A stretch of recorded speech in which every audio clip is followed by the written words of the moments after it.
আসসালামু আলাইকুম, kitchen of টেস্টে আপনাদের সবাইকে স্বাগতম। আজকে আমি বড় আলু দিয়ে মুরগির মাংস রান্না করব। তো মাংস তো আপনারা অনেকেই খেয়েছেন, এক এক সময় এক একভাবে রান্না করলে সেটা ভালো লাগে। তো আমি এখানে আলু কেটে রেখেছি, মুরগি ধুয়ে কেটে রেখেছি। তো এখানে আমি কিছু পেঁয়াজ কুচি রেখেছি, গোটা গরম মশলা, তেজপাতা, এলাচ, দারচিনি, লবঙ্গ, গোলমরিচ। আর এখানে রেখেছি আমি 3 টেবিল চামচ রসুন বাটা, 3 টেবিল চামচ পেঁয়াজ বাটা, 1 টেবিল চামচ আদা বাটা। আর এখানে হলুদ গুঁড়া রেখেছি 2 চা চামচ হলুদ গুঁড়া, 2 চা চামচ মরিচ গুঁড়া, 2 চা চামচ ধনে গুঁড়া, 2 চা চামচ জিরা গুঁড়া, 1/2 চা চামচ গরম মশলা গুঁড়া, স্বাদ মতো লবণ।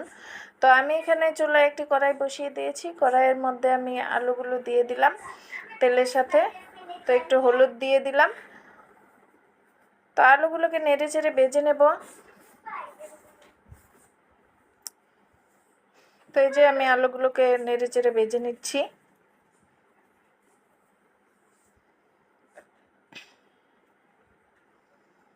এই যে আমার আলুটা প্রায় ভাজা হয়ে গেছে।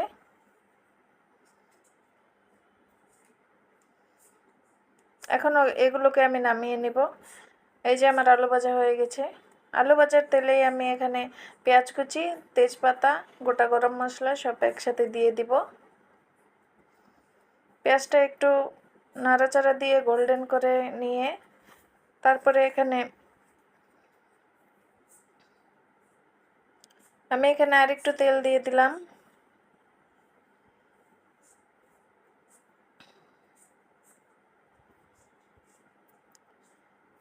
তো এই যে এখানে আমি তেল দিয়ে দিলাম।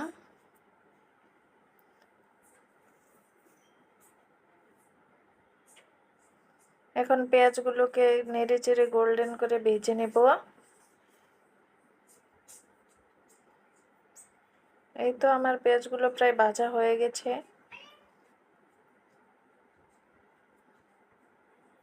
এখন আমি এখানে মাংসগুলো দিয়ে দিব। তো আমি এখানে চিকেনগুলো দিয়ে দিলাম।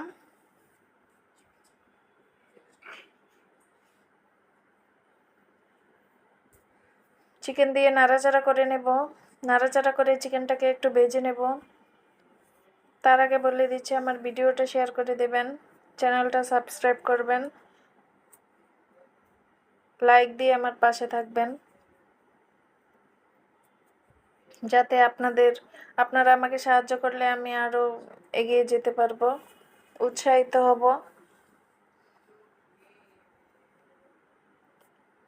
তো এই যে আমি মাংসগুলো ভেজে নিচ্ছি। এভাবে ভেজে নিলে হয় কি, মাংসটার মধ্যে একটা মুরগির যে একটা স্মেল থাকে বা যে স্মেল সেটা পাওয়া যায় না। তো আমি এখানে যে বাটা মশলাগুলো রেখেছিলাম, পেঁয়াজ, রসুন, আদা বাটা, সেগুলো দিয়ে দিলাম। দিয়ে আমি আরও একটু নাড়াচাড়া করে মিশিয়ে নেব।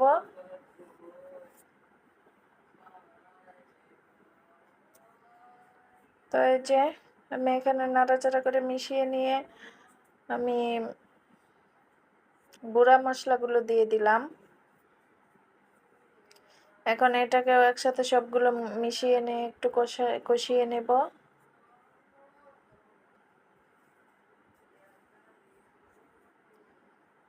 এই যে আমি একটু কষিয়ে নিচ্ছি। আমি এখানে কিন্তু কোনো প্রকার পানি দিইনি, শুধু তেলের মধ্যেই ভাজা ভাজা করে নিচ্ছি।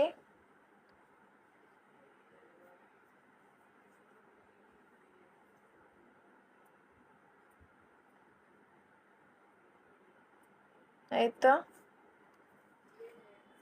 তেলটা উঠে এসেছে। আমি এখানে ভাজা ভাজা করে নিলাম। এখন ঢাকনা দিয়ে ঢেকে দেব একটু।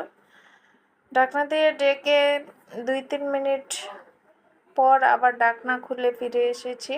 মুরগি থেকে একটু পানি ছেড়েছিল, সেটা আবার কষে গিয়েছে, একদম তেল উপরে ভেসে এসেছে। তো আমি এখানে এখন হালকা একটু পানি দিয়ে দিব।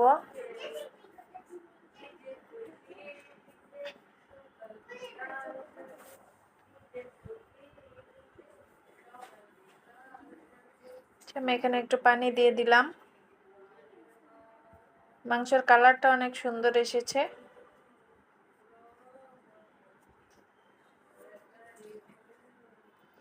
পানি দিয়ে নাড়াচাড়া করে নিয়ে আবার আমি ঢাকনা দিয়ে ঢেকে দেব।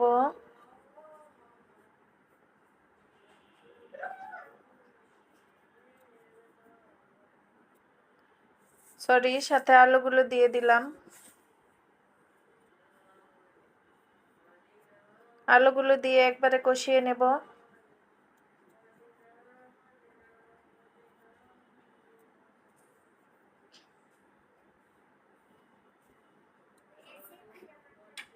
এখন আমি ঢাকনা দিয়ে ঢেকে দিব।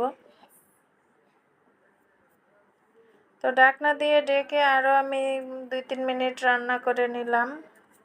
এই যে আলু মাংসটা কষে গেছে একদম ভালোভাবে। তো আমি এখন নাড়াচাড়া করে নিয়ে এখানে জল দিয়ে দেব।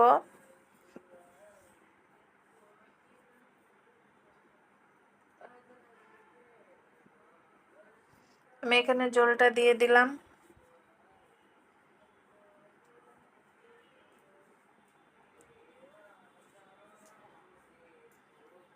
আলু দিয়ে এটা একটু ঝোল ঝোল হবে। তো ঢাকনা দিয়ে ঢেকে দিয়েছি।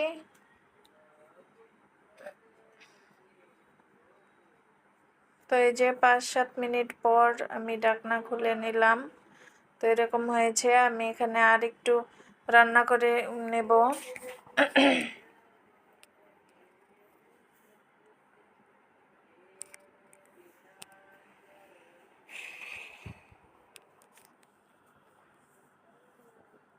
তো এই যে নাড়াচাড়া দিয়ে দিলাম, আর একটু রান্না করে নেব।